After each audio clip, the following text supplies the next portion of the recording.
Bientôt une deuxième étoile sur le maillot de l'Inter Milan. Le 20e titre de l'Inter Milan en Serie A n'est plus qu'une formalité. Les Nerazzurri foncent vers cette nouvelle étape si importante de l'histoire du championnat et ne regardent devant que la Juventus, le club aux 3 étoiles. Au rythme où file le club lombard et au musard de la concurrence, la consécration pourrait arriver au milieu du mois d'avril. Le plus surprenant, certains tifosi interistes rêvent que le titre soit décidé le 22 avril lors du derby milanais face au rival éternel. 14 points séparent les deux mastodontes du foot italien. Une affiche toujours passionnante et particulière.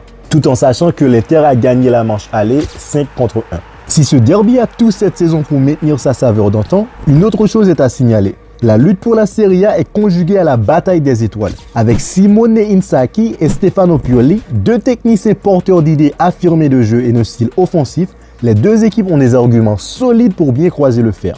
Comptant chacune 19 scudetti, Nerazzurri et Rossoneri se disputent un titre qui sera synonyme de seconde étoile sur leur maillot. Alors, d'où vient cette affaire d'astre sur leur tunique? En Italie, on parle de Scudetto della Stella. 10 couronnes valent une étoile. C'est la Juventus de Turin en 1958 qui a été la première équipe à coudre une étoile sur son maillot.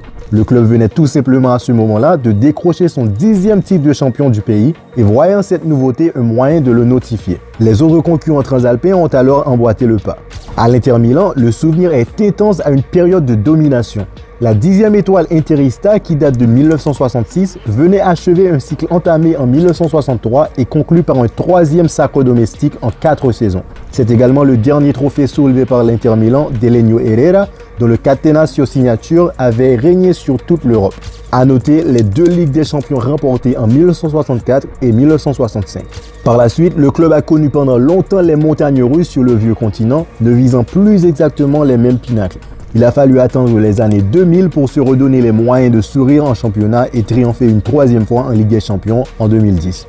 De l'autre côté, on se souvient très bien du premier astre que le Milan AC a épinglé à sa tunique. C'était à l'issue d'une saison 1979 brillante. Les Rossoneri devançaient de 3 points la formation de Pérouse au classement final, notamment grâce à leur meilleur buteur de l'exercice, Albertino Bigone, et un tout jeune Franco Baresi qui s'imposait déjà comme l'un des défenseurs les plus brillants de sa génération. Milanisti et Interisti ont donc 1000 raisons de remporter la Serie A, de quoi s'approcher de la Juve avec ses 36 titres pour 3 étoiles.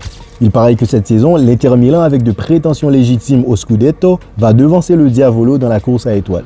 Et ce petit pas de plus sera significatif, voire rester plus que tous les autres dans la mémoire des tifosi. Alors que la course pour le titre et la quête de la 2e étoile s'intensifie, l'histoire est en train de s'écrire sous nos yeux. Ne ratez aucun moment de cette lutte passionnante en vous abonnant à notre chaîne.